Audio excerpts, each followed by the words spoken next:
Halo, Assalamualaikum.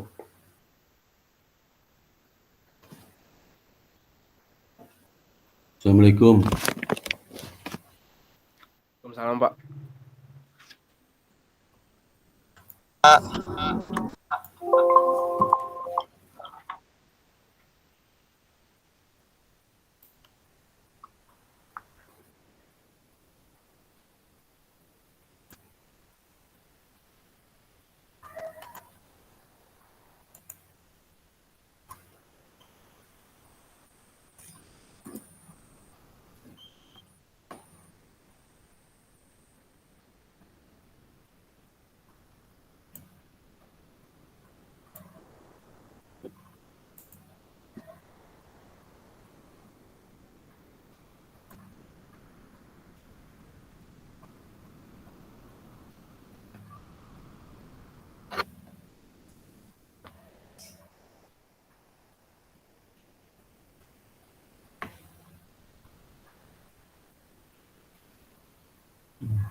Enggak ada muncul.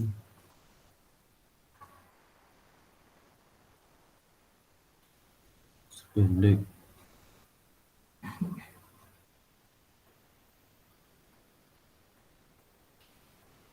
Enggak ada muncul ya.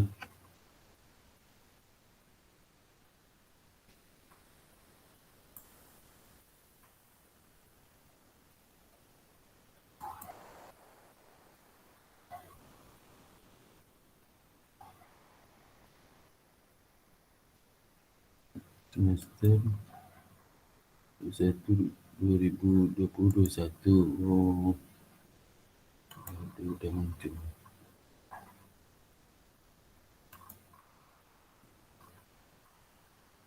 Ronaldo.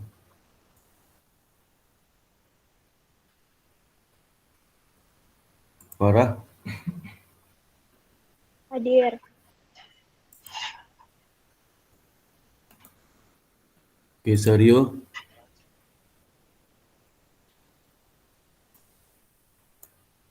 Kevin ada? Enggak ada. Hadir Pak. Hadir Pak. Reza, Ada, Pak. Hadir.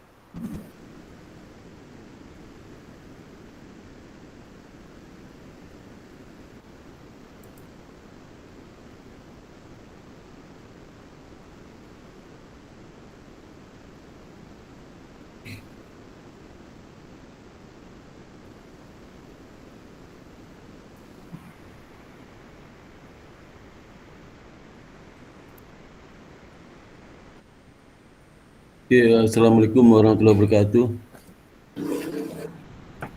Waalaikumsalam warahmatullahi wabarakatuh. Jadi pada hari ini kita kuliah ke-10 ya, kuliah ke-10. Nanti kita bahas topik mengenai intangible asset ya, chapter 12.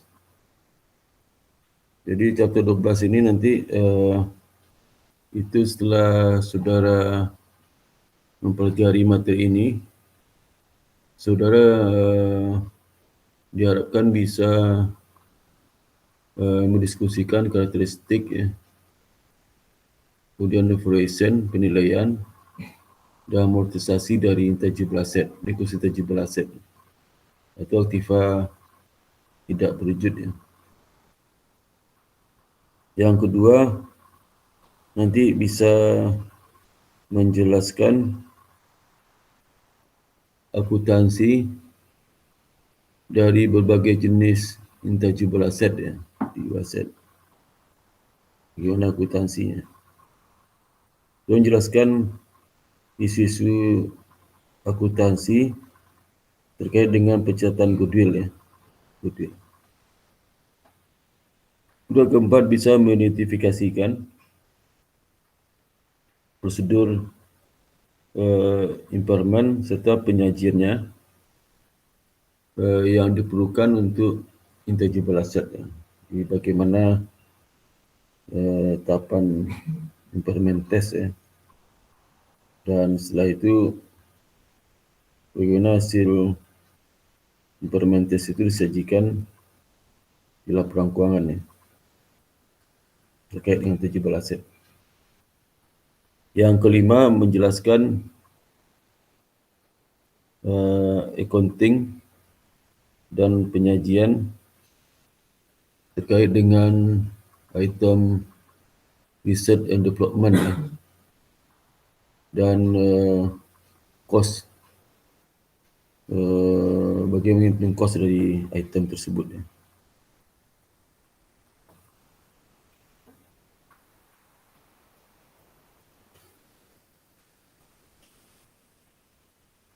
Jadi ada 4 sub ya. Pertama, isu-isu terkait dengan intangible asset. Kita bahas mengenai karakteristik, penilaian dan amortisasi. Kemudian jenis intangible asset seperti marketing, yang terkait dengan marketing related, yang terkait dengan customer related, yang terkait dengan artistic related, yang terkait dengan kontrak, yang terkait dengan teknologi dan goodwill. Kemudian yang ketiga, impairment ya. Impairment test yang dilakukan untuk item intangible asset dan bagaimana penyajiannya.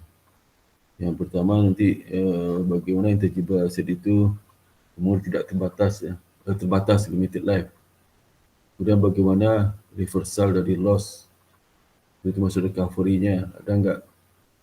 Kemudian indefinite life, intangible yang umur tidak terbatas selain dari goodwill ya. Goodwill termasuk intangible yang umur tidak terbatas ya, dan penyajiannya. Dan terakhir research development cost ya, mengidentifikasi R&D, akuntansi R&D, kemudian kos-kos yang terkait dengan R&D tersebut serta penyajian. Yang pertama kita lihat karakteristik dari intangible asset itu apa. Jadi karakteristiknya pertama dia memenuhi karakteristik sebagai aset ya, itu harus ya. Yang karakteristik tambahannya ya, itu dia bisa identifiable ya, bisa identifikasikan intangible asset itu, akunnya jelas dan kapitalisasi kos juga jelas. Dan yang kedua, karakteristik tambahan di samping dia memiliki karakteristik sebagai aset, yang kedua adalah dia tidak memiliki physical assistant, fisik nggak ada. Ya. Kalau tanah kan ada fisiknya. Saya presiden Bank Dagang ada fisiknya. Ini fisiknya nggak ada. Ya. Dan dia tidak termasuk non monetary asset, tidak termasuk non monetary asset, itu financial asset. Ya. Jadi tidak termasuk financial asset seperti misalnya surat berharga ya, itu financial asset. Financial asset itu kan tidak ada wujud juga itu. Surat berharga seperti investasi, surat berharga saham, surat berharga obligasi, nah itu kan tidak ada wujud juga, tapi dia tidak termasuk dalam intangible asset ini, walaupun physical assistant yang nggak ada, tapi dia tidak termasuk ya. Secara normal dikelompokkan sebagai non-current asset ya, non-current asset. Ya. Nah, ada beberapa tipe umum dari intangible asset itu. Yang pertama terkait dengan marketing yang saya jelaskan tadi. Itu kita lihat seperti apa itu ya. Dengan customer, terkait dengan customer, terkait dengan juga artistik, masalah seni, barang seni, kemudian beli kontrak ya. Kontrak kalau dia mau beli kontrak jangka panjang nanti mahal itu dikapitalisasi sebagai intangible asset. Kedua teknologi ya. Teknologi misalnya dia memiliki teknologi untuk membuat A, B, C itu dipatenkan. Kemudian goodwill ya. Goodwill itu nilai lebih dari aset suatu perusahaan ya. Dan tidak bisa diidentifikasikan di masing-masing aset. Itu goodwill ya. Nah, yang kedua penilaian ya, valuation. Jadi penilaiannya dari intangible asset itu pada saat intangible itu dibeli. Tak dibeli ya. Maka dicatat nilainya itu saat dibeli itu sebesar cost biaya yang telah dikeluarkan ya. Termasuk seluruh biaya akuisisi ditambah expenditure pengeluaran untuk membuat intangible asset itu siap untuk digunakan ya. Itu siap untuk dimanfaatkan untuk mendukung operasi perusahaan. Jika tidak ada intangible asset itu mungkin operasi perusahaan terganggu ya. Nah, jenis cost itu termasuk seperti misalnya harga beli ya. Punya intangible asset itu. Yang kedua, biaya legal ya, legal fee. Saya kalau dia pakai kontrak, peroleh hak cipta, dan macam-macam ya. Itu ada legal fee-nya. Kemudian ada incidental expense, beban yang sifatnya incidental lain. Ya. Yang kedua, jadi yang pertama itu penilaian pada saat dibeli. Yang kedua pada saat secara internal di-create. Jadi intangible itu di-create, telah di-create secara internal ya. Nah, ini kemungkinan termasuk paten ya. Bisa seperti itu. Jadi kalau saya bikin satu produk, prototype itu saya diuji, saya patenkan. Nah, itu kan paten yang diperoleh itu artinya internally create intangible. Paten yang saya peroleh itu saya create sendiri ya. Lalu komputer software, copyright, dan trademark. Di paten komputer software, copyright, trademark itu bisa saya jual itu ya. Ya saya create sendiri saya jual bisa aja.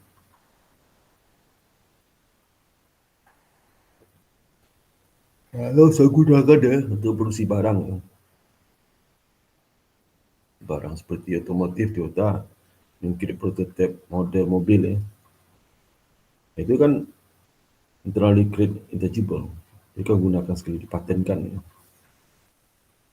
Dan seluruh beban perusahaan terkait dengan fase riset ya. Riset penelitian biaya riset ya. Dan berapa fase development. Jadi fase riset itu di-expandkan ya. Dan fase-fase dari development cost ya. Di seluruh riset fase cost dan beberapa development fase cost itu kan di-expandkan. Jadi kalau riset semua pasti di-expandkan oleh perusahaan. Biaya riset ya. Tapi ada beberapa biaya pengembangan mungkin dikapitalisasi dan sebagian juga di-expandkan. Tergantung dari prospek ke depannya apakah memberikan manfaat ekonomis ya. Itu layak untuk dikembangkan secara ekonomis menguntungkan ya. Menguntungkan. Kemudian yang terkait development cost tertentu ya, itu dikapitalisasi ya sepanjang memenuhi economic viability, kriteria. Memenuhi bahasanya development cost itu memberikan manfaat ekonomi semasa datang. Jadi artinya intangible asset itu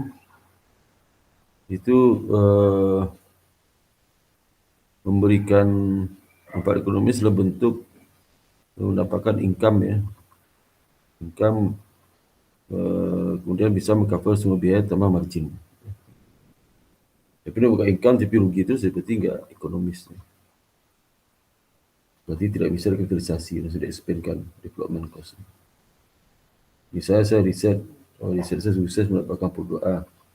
Produk A itu wah ini ekonomis, saya kembangkan ya.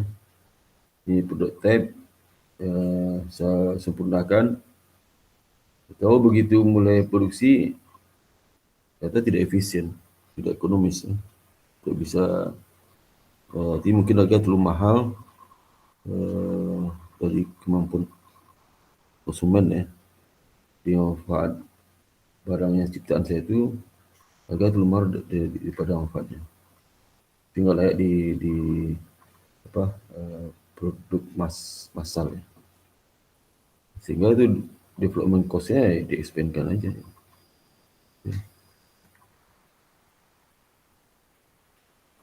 IFRS mengidentifikasi beberapa kriteria khusus spesifik yang harus dipenuhi sebelum development cost itu dikapitalisasi. Apakah development cost dikapitalisasi atau tidak. Pada inti tadi saya jelaskan tadi. Ya. Development cost itu nanti memberikan manfaat ekonomis ya dikapitalisasi, kalau enggak ya di-expandkan. Nah, jadi secara ringkas bisa kita lihat bagaimana hubungan riset dan development ya. Riset development ya. Jadi fase riset itu kan menghabiskan beberapa biaya ya saat awal project itu. Kemudian setelah akhir riset itu hasil kan bisa gagal bisa sukses. Kalau gagal pasti tidak dilanjutkan dengan development, pengembangan produk itu. Pengembang dari tangible asset itu. Ya. Atau dari produk. Tangible bentuk misalnya produk nanti kalau sukses dibagi dua lagi. Sukses itu skala ekonomi menguntungkan. Yang kedua skala ekonomi tidak menguntungkan. Ya. Itu.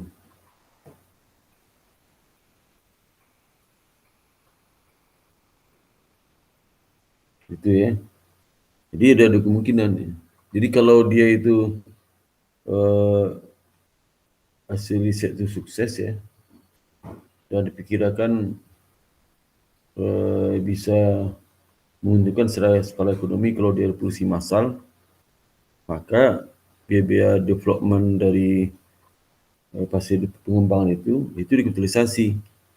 Tapi kalau seandainya hasil riset itu ternyata tidak, hasil risetnya ada sukses ya, tapi tidak menguntungkan kalau di produksi massal ya, si massal. Sehingga development cost yang dilakukan itu di-expandkan.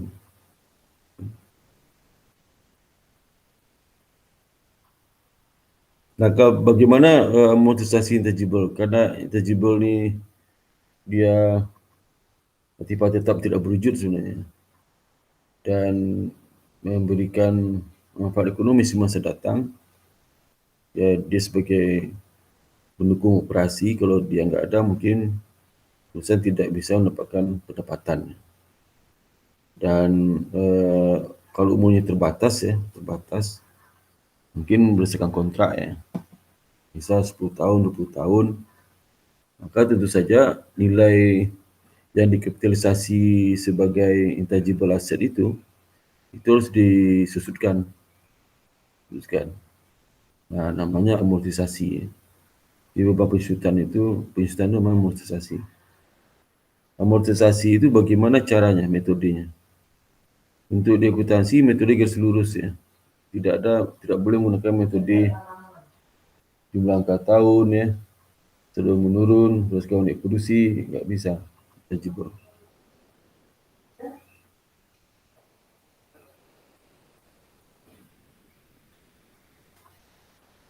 Jadi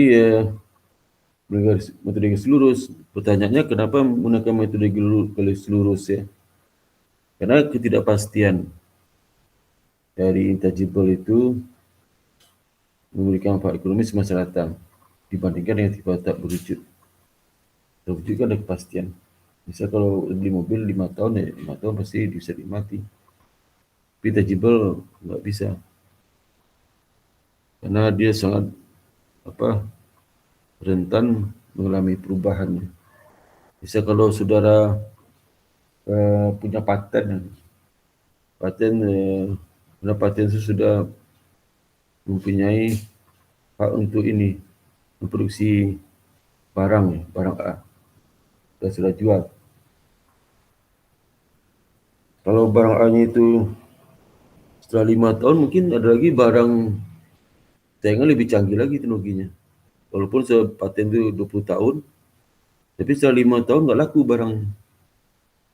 Nah itu nggak pasti kan. Ini kalau kita masukkan tadinya ke seluruh umurnya 20 tahun, akhir tahun kelima, sisa nilai buku itu pasal dihapus buku kan itu nggak kerugian. Itu sebaliknya kalau seandainya ternyata manfaat ekonomi lebih 20 tahun masih disukai oleh konsumen, ini diperpanjang umurnya. Ya. Itu jadi umur terbatas itu amortisasi. Bagaimana kalau tidak terbatas? Nanti kita lihat nanti setelah ini. Jadi harus amortisasi secara sistematik dari beban cost itu ke expense selama umur ekonomis. Maka di dalam transaksi tangible itu harus dilakukan impairment test setiap tahun supaya jelas berapa sih sisa manfaat ekonomis dari tangible itu. Jadi jangan begitu sudah nggak berguna langsung kita harus bukukan. Boleh setiap tahun di-adjust. Karena kita tidak pasti nilainya itu dari intangible itu. Beda sama tangible. Sedang tangible terus di-implement terus setiap tahunnya, apalagi intangible ya.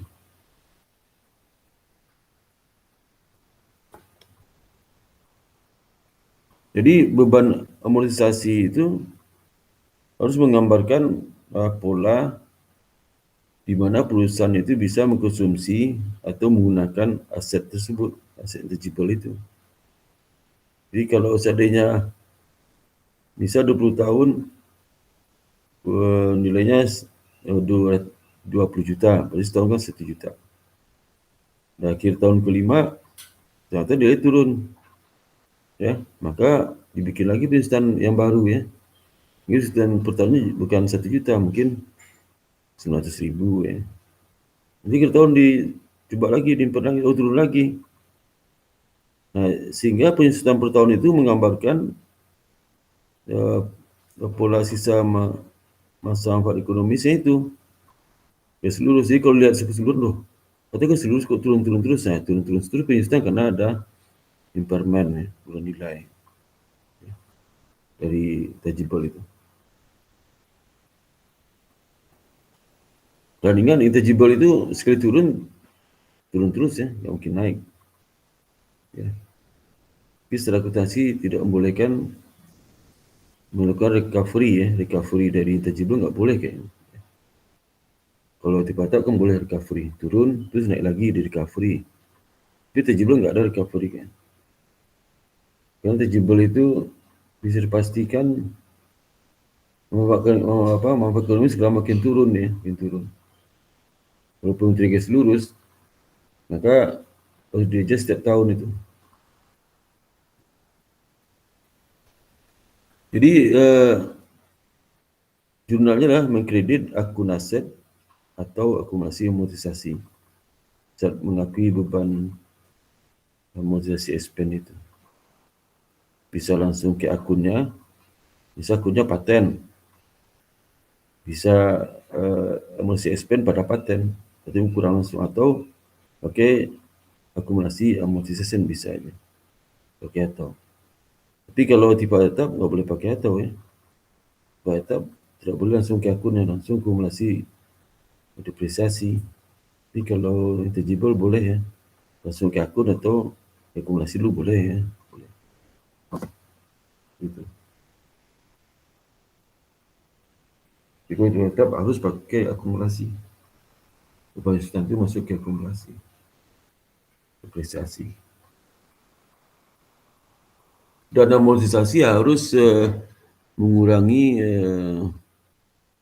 amortisasi harus apa? Itu cost dikurangi residual value. Ya. Itu amortisasi. Jadi kalau kita artinya depreciable, ya, amortizable berarti. Depreciable value ya. Sama kayak tercipta. Mengerti?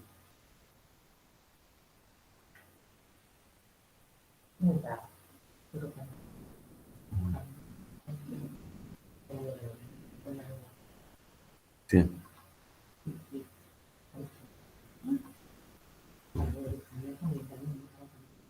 Oh, ya. Ini sudah datang lu. Oh, dah sudah mungkin. Mesti mau naikin ni jadi ko. Ijin. Jadi perusahaan harus mengevaluasi dari intangible yang mulai terbatas itu setiap tahun yang impairment sudah disebutkan tadi. Ya. Nah, bagaimana kalau intangible itu umurnya terbatas ya, terbatas. Ya.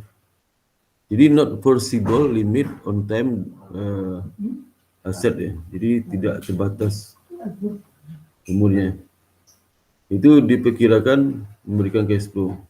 Bisa kapanpun nggak jelas ya. Bisa 10 tahun, 30 tahun, 40 tahun nggak jelas. Terbatas. Tapi meskipun nggak terbatas, suatu saat nanti bisa aja dihapuskan. Ya karena ketidakpastian itu, uncertainty tinggi. Lalu nanti bisa dihapuskan karena nggak berguna. Ya. Nanti bisa dipakai terus ya, sepanjang masih berguna. Ya, kapan dia nggak berguna? Nah, perusahaan nggak tahu itu. Kalau tahu berarti terbatas umurnya. Kalau nggak tahu lah kapan dia nggak berguna itu, maka umurnya indefinite life. Ya. Dan dia tidak deamortisasi. Sama kalau indefinite life deamortisasi. Kemudian juga harus dites indefinite life intangible untuk impairment-nya. Pengaruh penurunan atau tidak, paling tidak setahun sekali. Ini wajib ini, kalau yang indefinite life itu wajib itu impairment test. Samping indefinite life itu juga wajib juga, tapi indefinite pasti harus wajib. Nah, penilai itu dianggap sebagai kerugian penilai. Ya. Jadi kalau kita simpulkan ya, jenis tangible kalau umur limited terbatas ya, maka saat diperoleh harga beli itu dikapitalisasi. Kapitalisasi. Dan kalau di kredit internal itu di-expand-kan. Ya, di-expand-kan. Jadi kalau diperoleh saat dibeli, indefinite, kapitalisasi saat di kredit saya itu di-expand-kan. Seperti research development, biasa cenderung perusahaan di-expand-kan. Kalau dia limited itu amortisasi selama masa manfaat ekonomis. Kalau indefinite tidak ada amortisasi. Impairment test baik limited sama indefinite life harus dilakukan. Indefinite life ya. Ini cara membandingkan recoverable amount to carrying value. Ya, carrying value buku. Jadi kenapa value index itu nggak bisa kalau tangible recoverable value-nya itu hanya menggunakan nilai buku. Ya.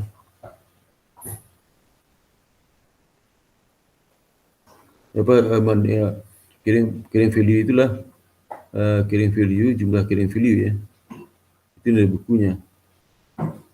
ya. Nilai buku ya, seribukan nilai buku ya.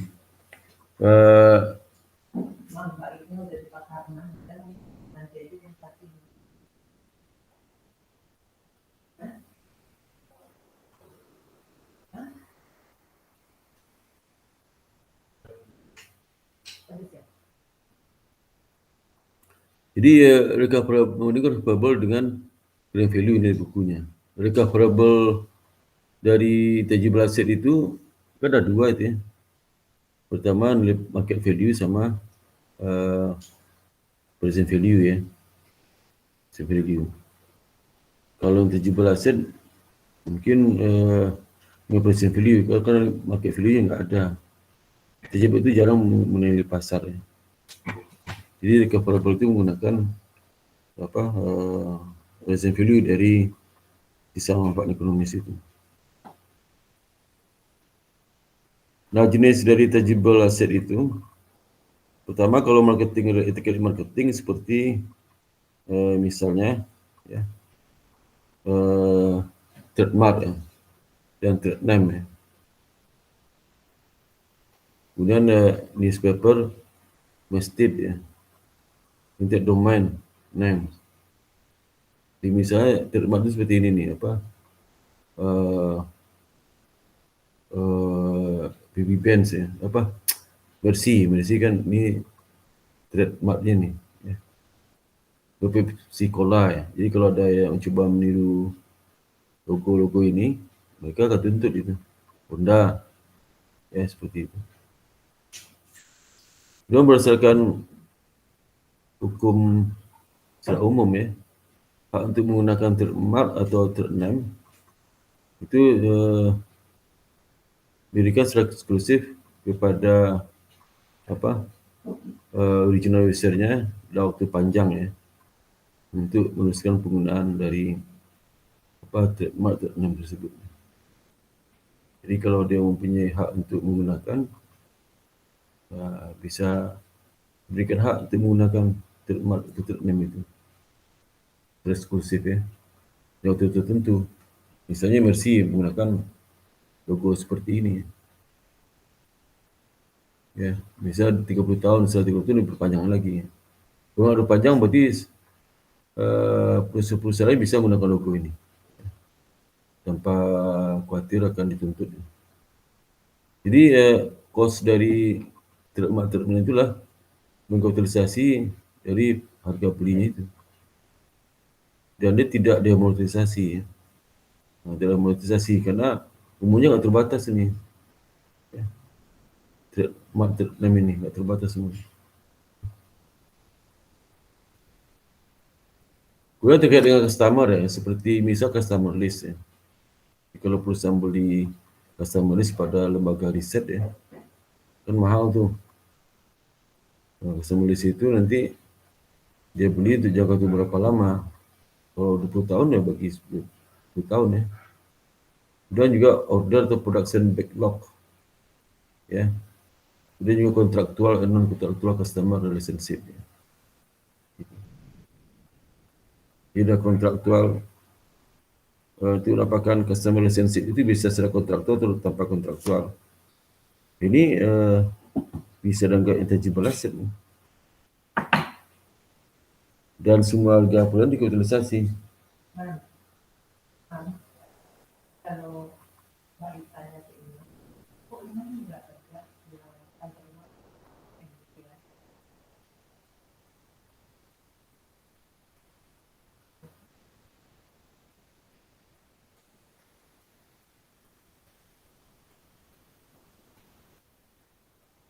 Dan diamortisasi trauma ekonomis jadi expand ya, beban itu. Bisa tak beban amortisasi. Jadi gaporan itu nanti yang dikapitalisasi itu diamortisasi. Jadi misalnya green market memperoleh customer list ya. Customer list dari majalah besar ya. Majalah itu mungkin yang dikasih lama pelanggan kali ya. Digunakan oleh green market untuk memasukkan produknya ke data customer. Sama sekarang kalau saudara tiba-tiba menerima surat dari asuransi, saya bingung alamat dari mana. Dia beli customer list tu ya, ke bank ya. Dia beli tu. Ya.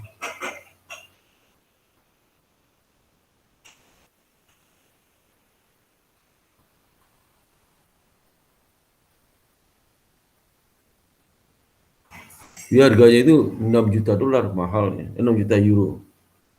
1 Januari 2019. Green market ini memperkirakan manfaat dari customer list itu paling tidak selama 3 tahun ke depan ya. Nah, itu mencatat customer list dan saat pertama aku mencatat itu diakui customer list pada cash. Dia monetisasi selama 3 tahun. Bagi 3 aja. Yang monetisasi spend pada customer list selama 3 tahun itu. Ya.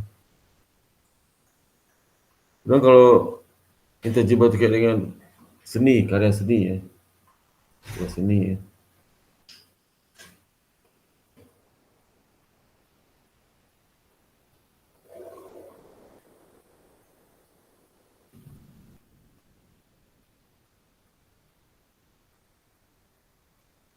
Contohnya seperti plays, ya, literary works, ya, musical works, pictures, photograph, video, audiovisual material itu ada haknya itu ya, hak untuk memutar film ya, itu bisa ada produksi film, hak picture itu mungkin diberikan pada produsennya. Dia produsen memberikan hak untuk memutar kepada perusahaan apa. Jadi kalau kita putar filmnya itu depan umum, kita kena sanksi. Gue pribadi seboleh aja. Nah, inilah bentuk copyright ya. Copyright yang dijamin ya, kalau di Amerika itu dijamin selama umur kreator itu, selama umur, misalnya kalau yang kreator saya bikin film. Nah, film saya bikin itu copyright itu selama seumur hidup saya. Nanti ditambah 70 tahun lagi setelah saya meninggal. Itu maksudnya. Jadi kalau saya klik sekarang ya, nah itu masa copyright ini selama saya hidup ada hak kopinya. Tapi begitu saya meninggal, 70 tahun lagi, siapa nerima di waris saya. Setelah 70 tahun, ya nggak lagi copyrightnya.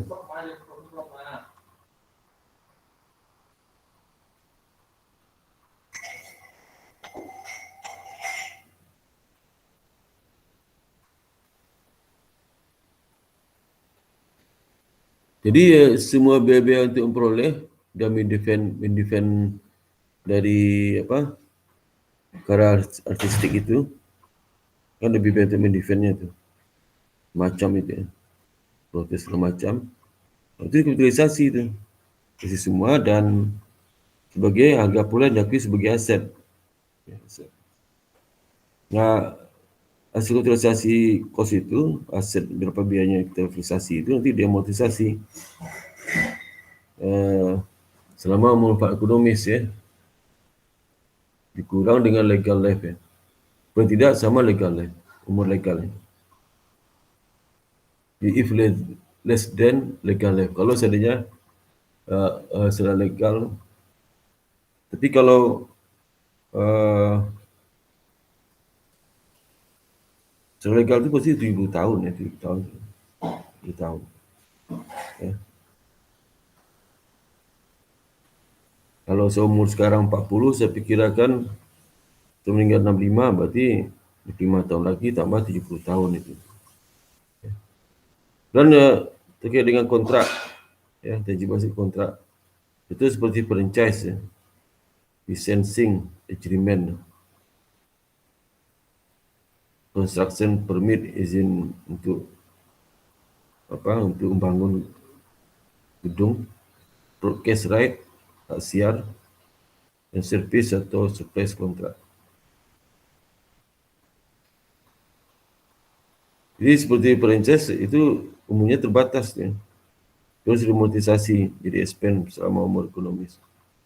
Franchise. Jadi seperti ini contohnya. McD franchise, Shell franchise. Ya. Bisa juga ada franchise untuk memproduksi Toyota di pabrik Toyota di Indonesia kan franchise di pabrik Toyota. Ya.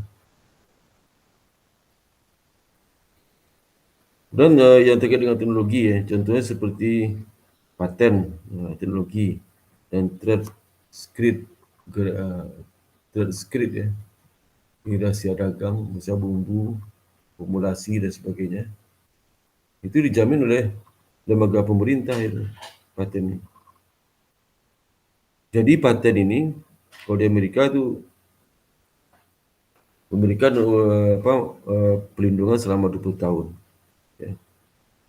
Sehingga di semua digitalisasi BBM untuk mendapatkan paten itu dari awal sampai siap digunakan. Nanti diamortisasi selama 20 tahun menggunakan garis lurus ya. Kecuali 10 tahun udah nggak berguna barang. Perusahaan membuang patennya, itu yang cerita. Jadi semua beban dari cost dan pengembangan itu termasuk sebelum mendapatkan manfaat ekonomis ya.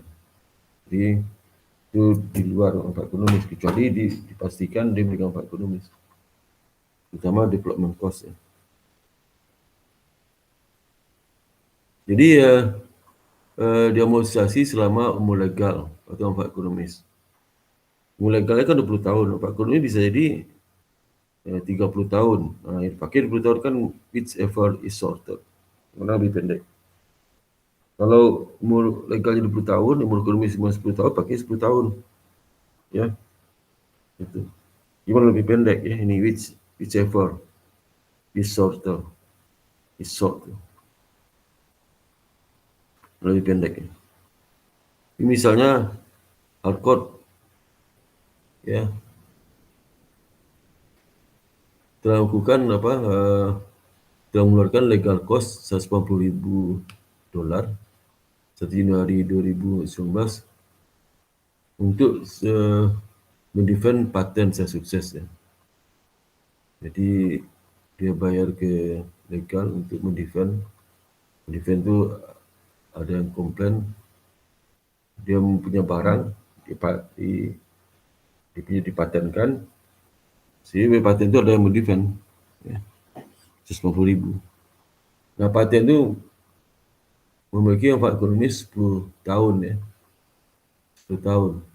Kalau legal kan 20 tahun.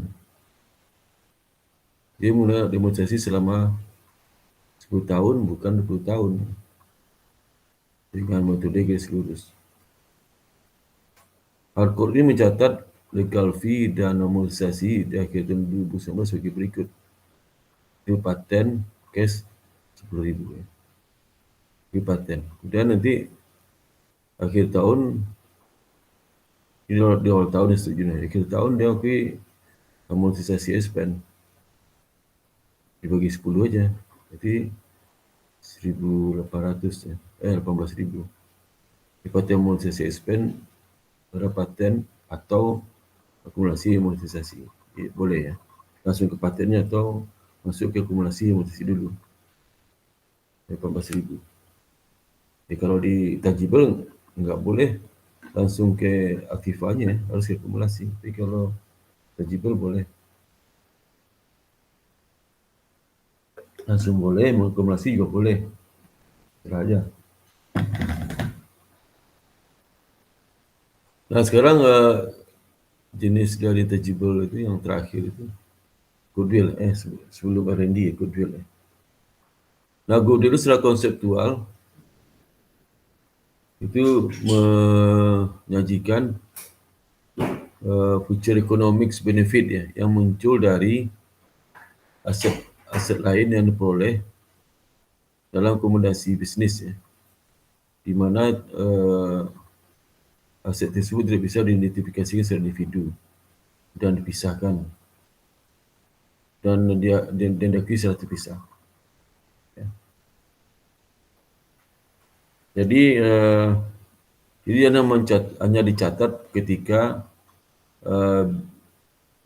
enter bisnis, suatu bisnis dibeli. Tak boleh dicatat saat dia di-create, internal di-create. Ya. Tak berjalan nggak boleh. Kalau PTA beli PTB, ya PTA boleh ngakui ada goodwill dari PTB itu.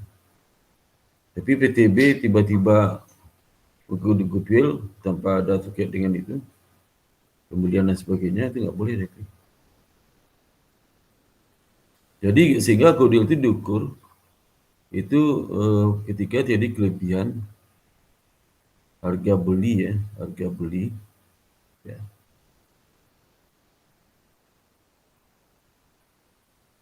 Jadi kelebihan harga beli ya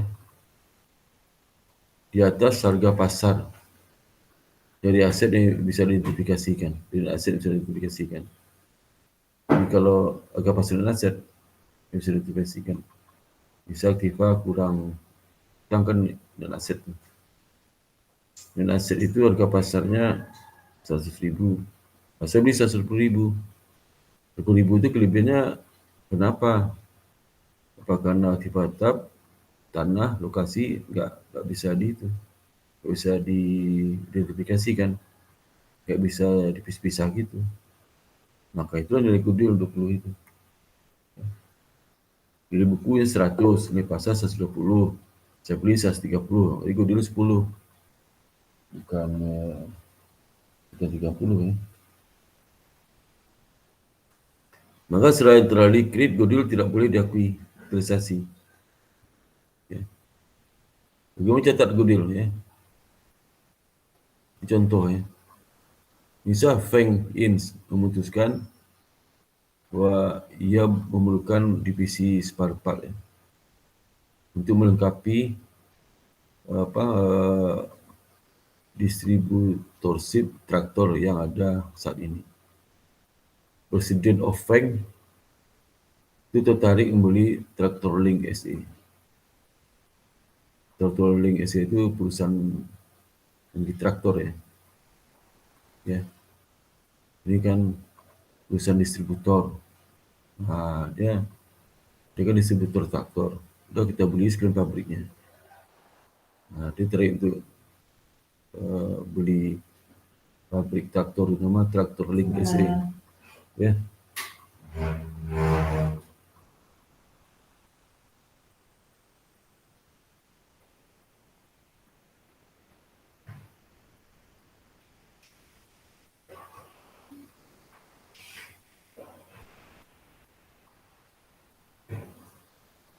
Okay.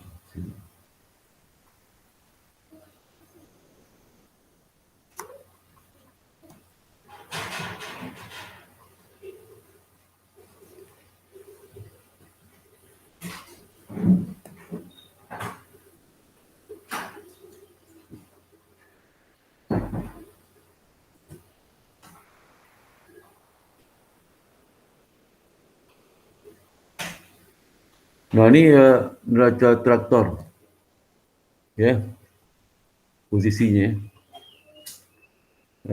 sebelum dibeli deh. Ini posisi neracanya ini berdasarkan pencatatan di pengukurannya itu. Asetnya 255, kemudian hutangnya 55.000, RE secara kapital 100.000, RE-nya 100.000. Berarti tiba bersihnya 200.000 itu. Bersih. Nah kemudian karena ada yang membeli, maka dilakukan pilihan kembali atas aset dan hutang dari perusahaan investi. Ini investi yang akan dibeli oleh investornya, distributor traktor itu. Ya. Nah ini kan yang di bukunya. Nah itu oleh yang membeli, perusahaan distributor itu dilakukan pilihan kembali ke pasar. Ini adalah pasarnya.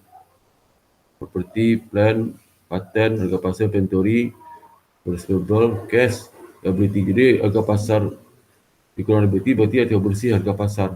Ini portfolio dari net asetnya. Portfolio net aset di buku kan 200.000 nih. Jadi total aset dikurang vulnerability kan, jadi 200.000. Itu harga pasar aset dikurang dengan hutang ke pasar 350.000. Tapi dia beli di atas harga pasar. Ya. Jadi si Feng ini menawarkan saya beli 400.000 ya. Terus turun mau karena harga pasar bersihnya 90.000, dia beli 400.000 mau dia. Nah, berapa nih goodwill itu? Goodwill itu saja 400 kurang 350, jadi 50.000. Ya, 10.000. Jadi per value di net asset 350.000 dan dikurang harga beli 400.000, berarti 50.000. Kalau dia belinya 300.000 tidak ada goodwill.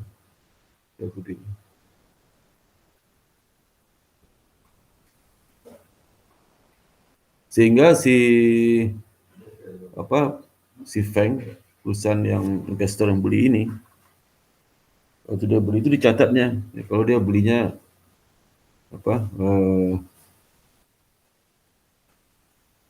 dia beli setelah cash ya, cash itu dibeli kepada pemegang sahamnya. Pemegang saham kasihkan cash ya. Dia ada 2 cash ini. Di 2 cash, satu cash internal perusahaan yang 255.000 itu masuk ke perusahaan pembeli. Yang kedua cash 400.000 ini cash kepada pemegang saham lama.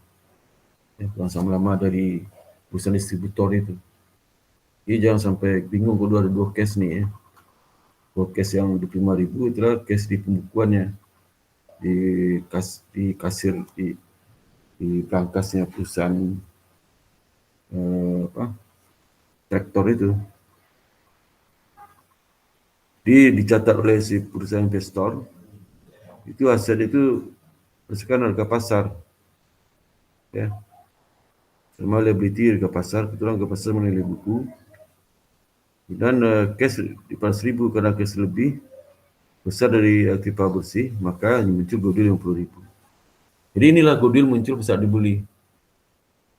Jadi nggak boleh misalnya perusahaan traktor itu ya dinilai kembali asetnya itu muncul goodwill, nggak boleh tanpa ada transaksi pembelian. Ya.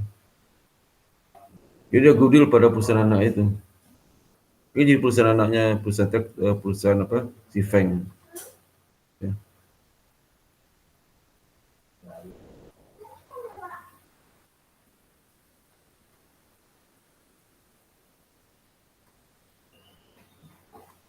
Nah, kemudian ini jurnalnya ya. Kemudian bagaimana goodwill off? Goodwill off itu kalau dipertimbangkan umum tidak terbatas, berarti tidak ada amortisasi.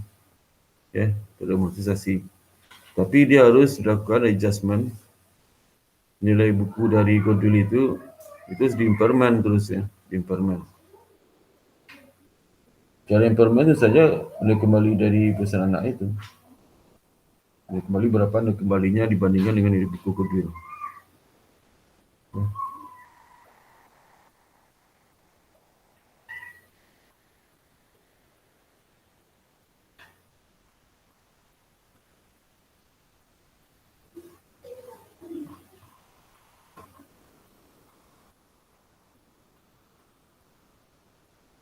Kemudian bargain purchase ya. Jadi harga beli kurang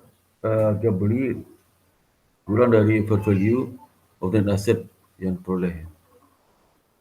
Di bargain purchase ini, benar harga beli kurang dari fair value dari net asset yang peroleh.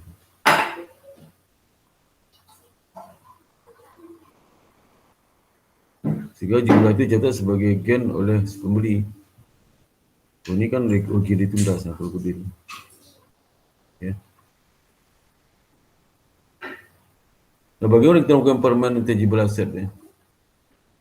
Jadi intangible asset akan dilakukan impairment pada saat perusahaan tidak bisa lagi merecover nilai buku aset itu melalui penggunaannya atau melalui penjualannya, atau dijualnya, melalui penjualannya, baik itu digunakan atau penjualannya. Contoh gini ya, contohnya misalnya nilai buku dari intangible itu bisa 100,000. Tapi manfaat ekonomis kalau kita gunakan memberikan kontribusi pendapatan misalnya di present value kan, itu dia nggak 100,000, tapi nilai di bawah 100,000. Ya. Atau kalau dijual nilai agak 100,000. Nah selisihnya itu disebut dengan impairment loss. Nah, prosedur spesifik untuk mencatat impairment tergantung pada jenis tangible asset itu. Kalau limited life ya, atau apakah ada limited life atau indefinite life. Ya, maksud goodwill. Nah, cara seperti ini ya, caranya ya. Berarti kan baik ya. Jadi ya, aturan untuk mengimplementasikan impairment PPA juga terapkan pada limited life intangible, jadi terbatas. Ini sama caranya. Kemudian permanent loss adalah di buku itu aset kurang dari nilai dikurangi dengan recoverable amount impairment asset, di mana lebih rendah. Kalau seandainya recoverable rendah berarti terjadi impairment. Kalau carrying amount lebih tinggi pada kalau recoverable amount lebih tinggi pada carrying amount, berarti tidak ada impairment. Kita bandingkan di mana lebih tinggi fair value less cost to sell ni reserve value dengan value ini di sini menggunakan present value dari sisa umur. Ya. Jadi fair value less cost to sell itu aset dijual setelah dikurangi dengan biaya untuk mendisposalnya. Kalau value ini sedia present value ya, present value. Sisa umur dari tangible itu. Ya. Jadi contoh paten. Jadi si perusahaan Lords ini itu memiliki paten untuk paten inilah untuk terkait dengan bagaimana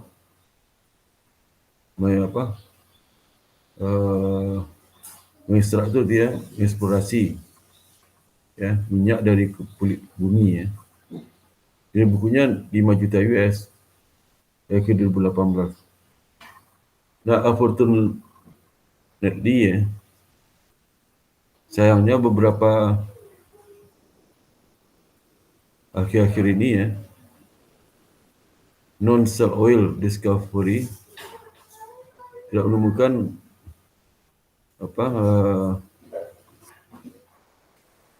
dampak terhadap shale oil teknologi ya. Ini menunjukkan bahawa paten itu impair mengalami penurunan kalau tidak bisa lagi digunakan untuk eksplorasi minyak dengan lebih efisien ya. Teknologi usang ya.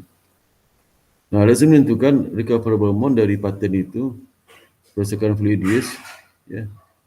Nah, value use karena kalau menggunakan harga pasar dikurang harga belinya tidak ada harga pasar dari paten itu, dia menggunakan value use. Value use itu diperoleh present value dari sisa umur paten itu, manfaat ekonomis berapa? Dapat 2 juta. Berdasarkan discounted expected net future cash flow dari market rate interest. 2 juta. Sehingga kan terjadi dengan 3 juta kan. Ya.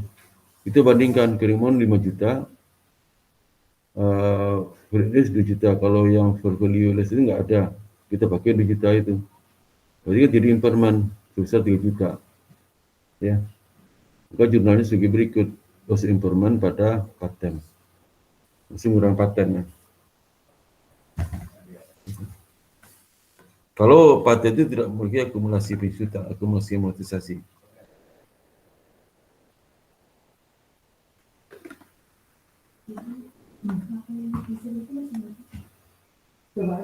Apa ti?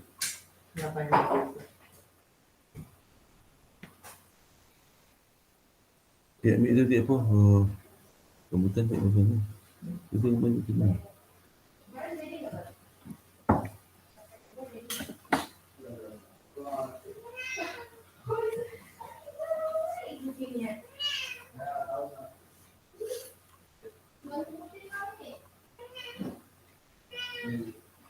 Jadi bagaimana kalau reversal impairment loss untuk paten itu ya? Ini terbatas bisa ada reversal nanti kalau goodwill nggak ada. Jadi carrying value paten setelah impairment kan 2 juta tadi itu. Kalau jurnal nanti kalau jurnal kita posting kayak buku besar paten tinggal 2 juta kan. Sehingga karena seumur 5 tahun maka penyusutan per tahunnya 2 juta dibagi 5 itu 4 juta 4.000 ya gitunya.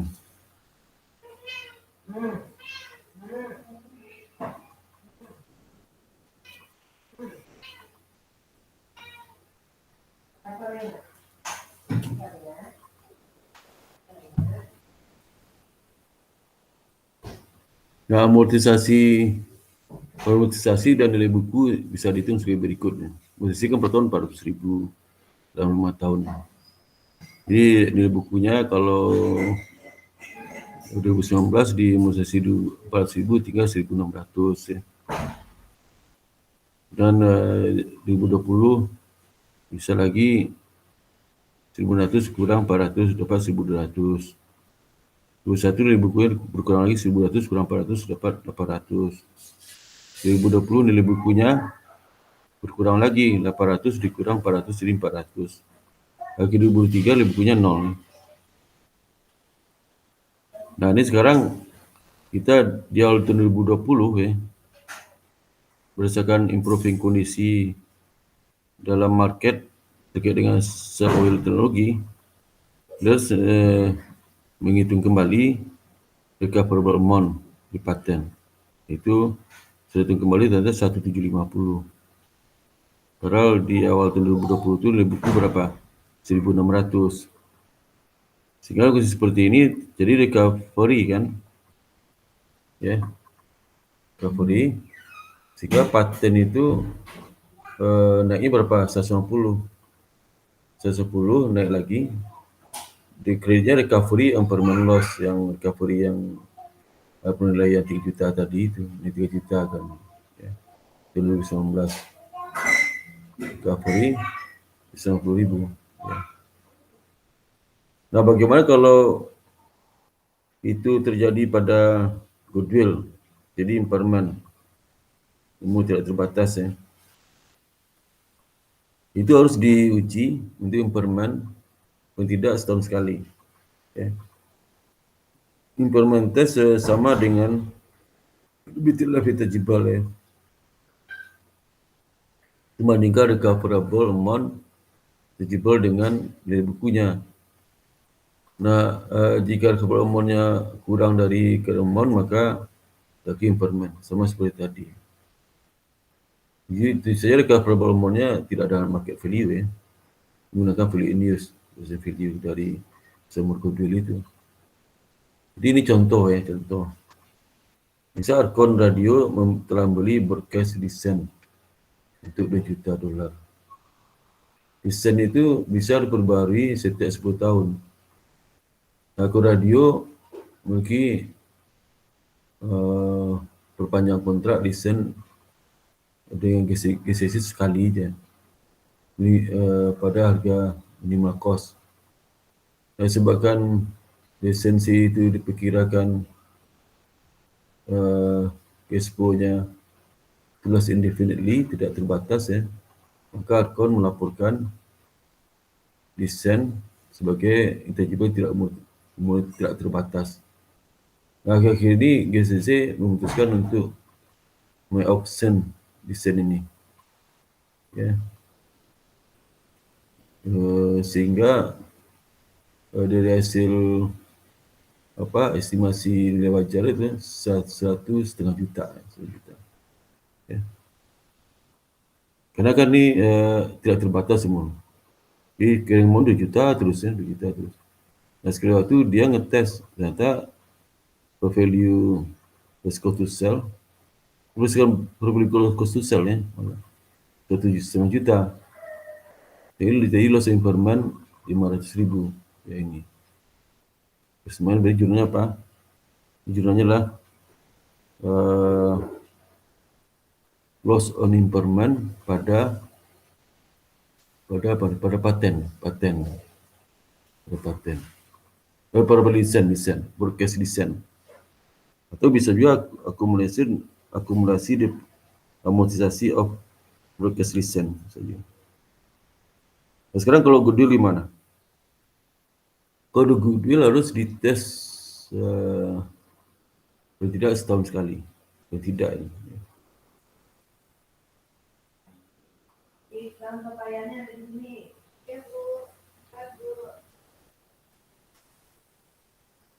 Wah.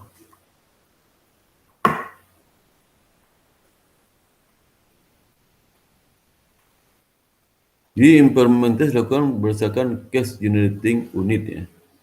Generating unit itulah berdasarkan unit dari anak perusahaan itu ya. Ya, di mana goodwill itu diperoleh itu. Ya. Di cash generating unit adalah smallest identifiable group of asset that generate cash flow. Jadi ini unit itu maksudnya cash flow aset ya. Bisa grup anak perusahaan atau bisa juga divisi atau segmen ya. Estimasi recoverable amount for goodwill impairment biasanya menggunakan full in use estimate, nggak mungkin menggunakan net receivable value karena ke pasar pasti nggak ada. Nah, dalam impairment goodwill itu terjadi kerugian, nah dia tidak bisa di reversal, tidak diizinkan, recovery tidak diizinkan. Kalau untuk intangible yang umur tidak terbatas masih bisa aja seperti tadi itu lisen itu kan tidak terbatas. Kalau tadi loss impairment terus nanti tahun depan naik lagi bisa recovery impairment. Tapi kalau goodwill nggak bisa, ini ada ketentuan. Kalau akuntansi juga sama. Ini misal contoh ya. Contoh misalnya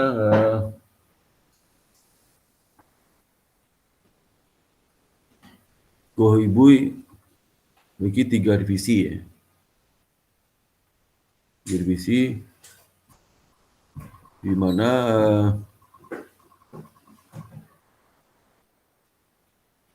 dia beli satu divisi 4 tahun lalu ya, 2 juta. Ya.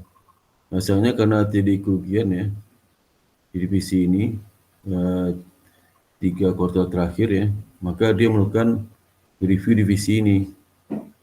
Review di sini kira-kira kalau dia dijual laku berapa lah ya. Sehingga dari review itu ya,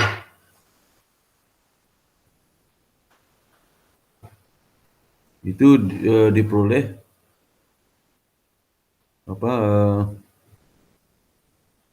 dan asetnya 2.400.000 ya.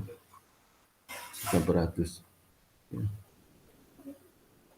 Udah langsung itu.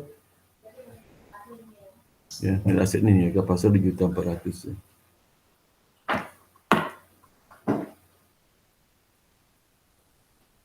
Nah, sehingga kita lakukan permen test ya, kiremonnya 2.400.000 ya, ini kiremon. Itu 2.400.000 nih ya. Goodwill-nya kan 900.000 nih. Jadi 900.000 ya. Aset 2.400.000 ya. Kemudian value Indonesia 2.800.000 ya. 800. Sehingga ini tidak ada impairment ya, impairment. Ya. Tidak ada impairment ya. Ya. Tapi kalau seandainya nilai buku 2.400.000 ya, dari segmen itu ya. Kemudian value Indonesia 1.900.000.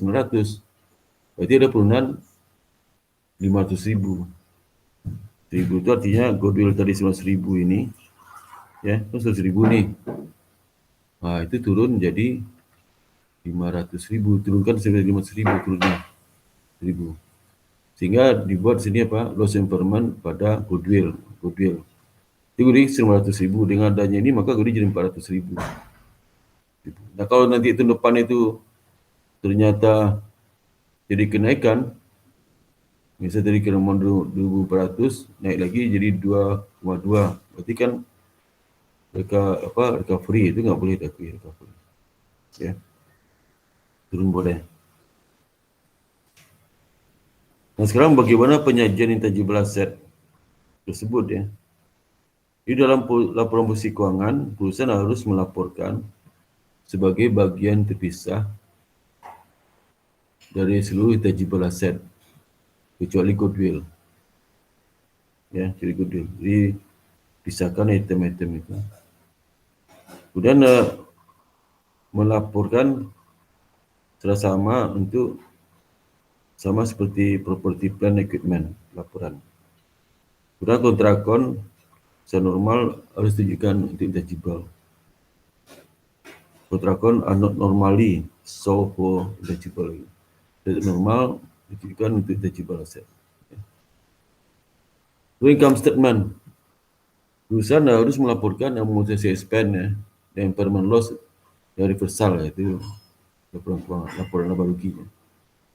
Untuk intangible asset selain di goodwill ya, secara terpisah dari net income. Biasanya bentuk seksi beban laporan lain. Catatan, notes to financial statement harus termasuk amortisasi expense untuk setiap jenis aset itu. Ya. Ini laporan intangible asset itu sama seperti laporan yang seperti di PPA. Ya. Jadi income statementnya nanti amortisasi expense, nanti di impairment goodwill, di neracanya ada goodwill, intangible asset. Jadi goodwill intangible asset itu bisa. Aset ini kan bisa disatukan nih, pattern macam-macam. Tapi nggak boleh disatukan intangible asset dan goodwill sendiri. Dan terakhir research and development ya, cost. Itu dia bukan termasuk intangible asset ya, itu research and development. Sehingga karena di akuntansi cenderung mengexpandkan itu semua biaya research development cost itu. Jadi sering memberikan diploma patent or copyright yang seperti baru ya, new product ya. Seperti new product, new process, new idea, new formula, new composition, related reward ya. Ini contoh research development. Research cost harus di-expandkan saat terjadinya.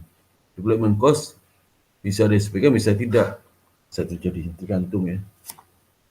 Kemudian kapitalisasi dimulai pada saat project ya cukup jauh, berarti proses seperti bisa economic benefit, R&D, project ya will flow to akan mengalir pada perusahaan ya. Di project secara ekonomik memberikan manfaat secara ekonomis, ada nilai ekonomis ya. Jadi sudah jelaskan ya. Jadi research activity cenderung di-expandkan ya. Development cost itu tergantung. Bisa expand, bisa tidak. Cost apa saja terkait dengan R&D itu. Seperti misal material, equipment, dan fasilitas ya. Kemudian beban SDM, personal. Kemudian pembelian intangible. Kemudian kontrak service, indirect cost ya. Ini soal.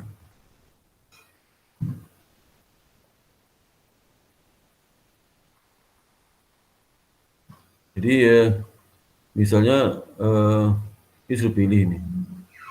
Tipe expert itu accounting treatment-nya seperti apa. Ya.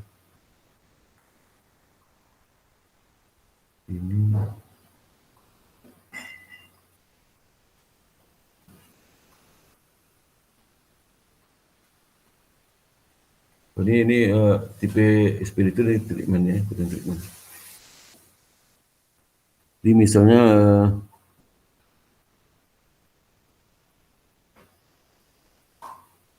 Kalau construction of long run research facility untuk digunakan projek sekarang dan ke depan, itu kontinuasi kapitalisasi dan depresiasi R&D. Akuisisi R&D equipment untuk digunakan projek sekarang itu di-expandkan. Akuisisi mesin untuk digunakan untuk projek R&D sekarang itu dan ke depan itu depresiasikan. Berat gitu, digunakan untuk R&D. Dan pembelian material untuk digunakan projek R&D sekarang ke depan itu masukkan inventory dan alokasikan ke R&D projek sebagai beban secara konsumsi. Necessary research and staff design knowledge bond scale. Ini di-expandkan. Kemudian kalau research cost yang terjadi berdasarkan kontrak dengan horizon baru, new horizon, available monthly, catat sebagai receivable.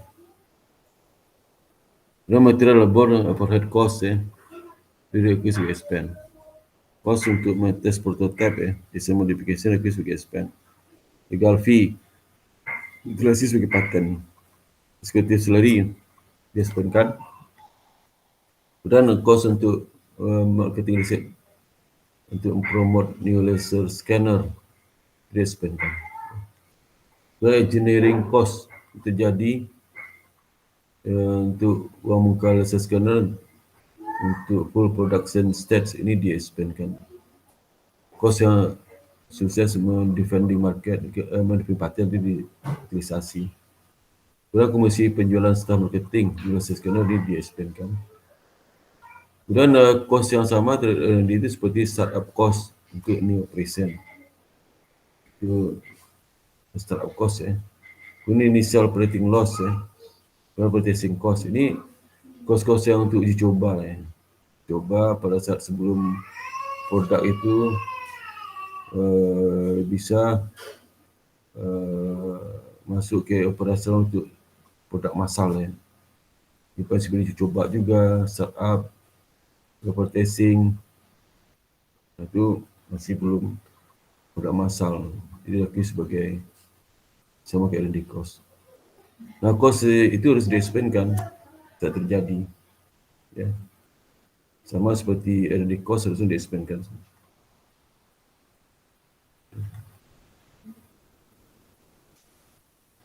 Ini penyajian R&D cost di perusahaan Jadi harus mendisclose total R&D cost yang dibayarkan ke expense setiap periode. Ya.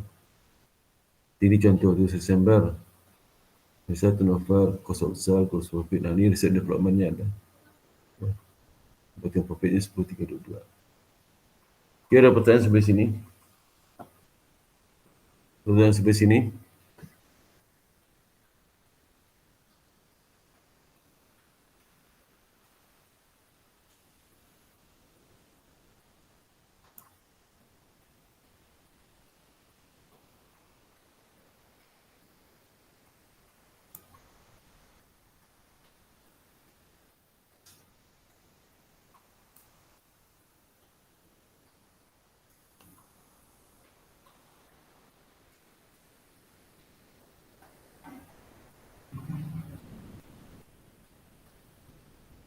Ini saya mau tanya ni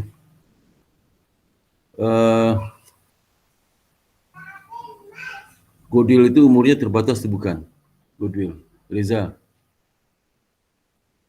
Ya Pak. Jawabnya apa? Goodwill.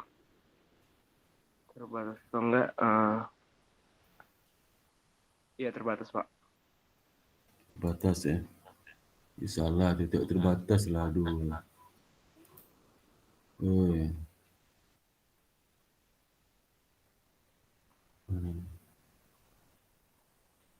Oh, 11 lah. 10.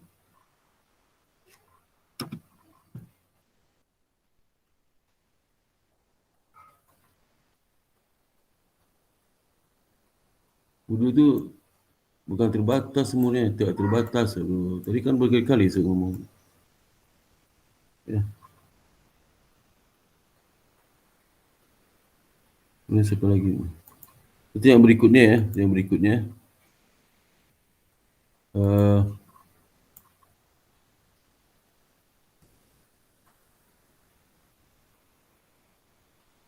Itu metode amortisasi digunakan, metodenya apa?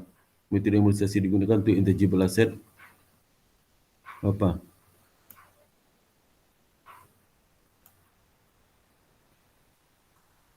Itu Indra apa? Metode penyesuaian amortisasi intangible itu menggunakan metode apa? Indra, Ya Pak, ya iya jawabnya apa? Iya apa? Jawabnya apa? sebentar Pak. Menggunakan dua metode Pak, yaitu garis lurus dan saldo menurun, dan dalam perhitungan aset tak berwujud umumnya menggunakan metode garis lurus Pak. Saya tanya metode penyesuaian Metode intangible asset amortisasi. metode amortisasi intangible asset itu metode apa digunakan? Metode penyesuaian amortisasi intangible itu metode apa digunakan? Metode apa digunakan? Tak tahu. Metode garis lurus sama saldo menurun. Oh, 2. Berarti salah kamu tu. 50 nilainya. 1 aja. Kadang-kadang suruh turun, mana suruh turun tu. Di mana saya enggak pernah ngomong suruh turun saya tadi. Maka soal enggak nyimak tu. Enggak nyimak tu. Okey, pertanyaan terakhir. Ya.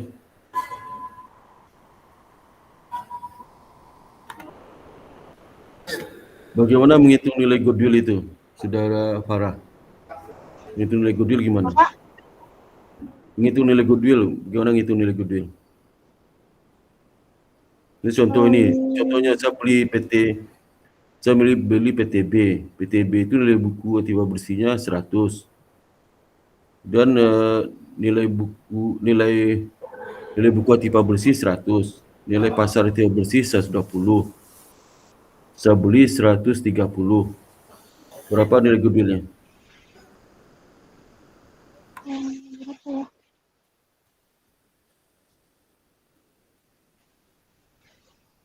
Nilai buku aktiva bersih 100. Nilai pasar aktiva bersihnya 120. Saya beli perusahaan itu 130. Berapa nilai goodwillnya?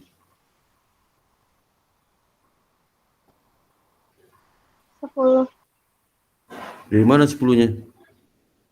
dari nilai pasar dikurang harga beli. Berapa? Dari nilai pasarnya dikurang harga beli. Dikurang apa? Harga belinya. Negatif dong. Harga pasar dikurang nilai beli. Negatif dong.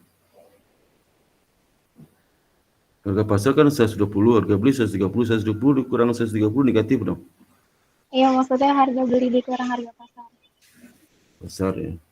Dah. Nah itu. 100 nilainya.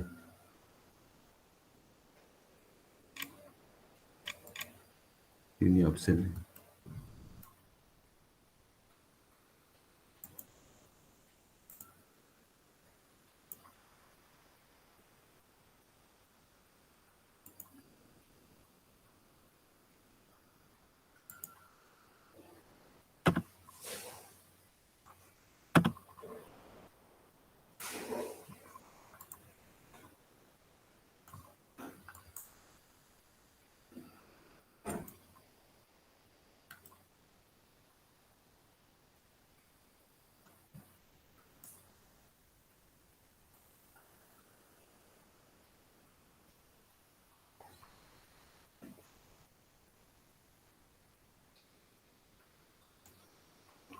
Dah, sekarang ada pertanyaan lagi nak? Ada pertanyaan enggak sebelum saya tutup?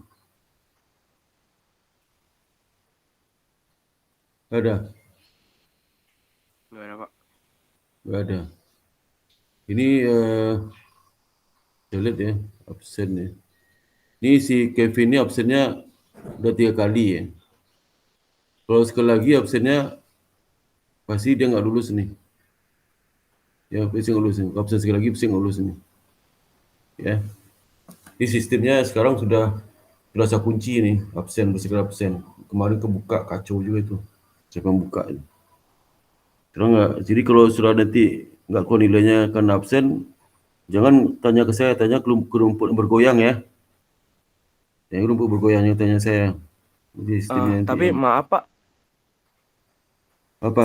kan itu izin ya. Tapi kampus Mana itu izin? saya Pak Reza. Reza kenapa? Izin 2 Itu kali. kan ada izin. Ya, Tapi kampus itu ngitungnya nggak hadir Pak. hadir. Kau kamu kemarin ikut ujian kan? Iya ikut Pak. Ya udah kan udah dikoreksi itu. Apa lagi? Oh iya tapi maksud saya sistemnya Pak. Bukan sistemnya, bukan itu salah itu koreksi IT. IT sudah koreksi itu kacau itu. Oh gitu ya Jadi Pak. hitungnya nanti ya. Makasih. Hitungnya nanti seujian akhir. Oh iya Ya, Pak. kalau 3 Makasih Pak. kali, ini si Kevin ini contoh ini. Oh dia absen sekali lagi nggak ada ampun tuh. Iya Pak. Ngerti ya? Iya Pak. Bisa seru nih absennya.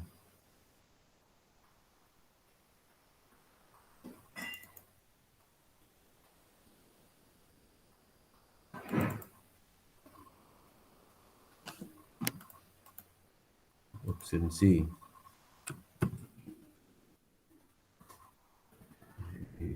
Rusak. Absensi. Okay. 10 KM. Okay. Kemudian ini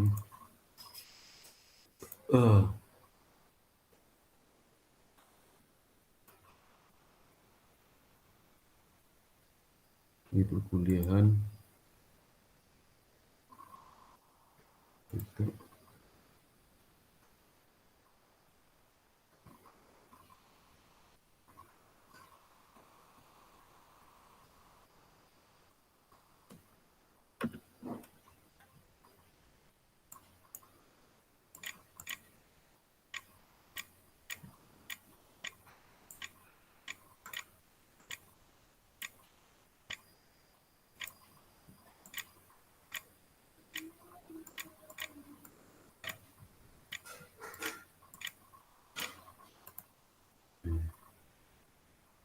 ini tugas ya.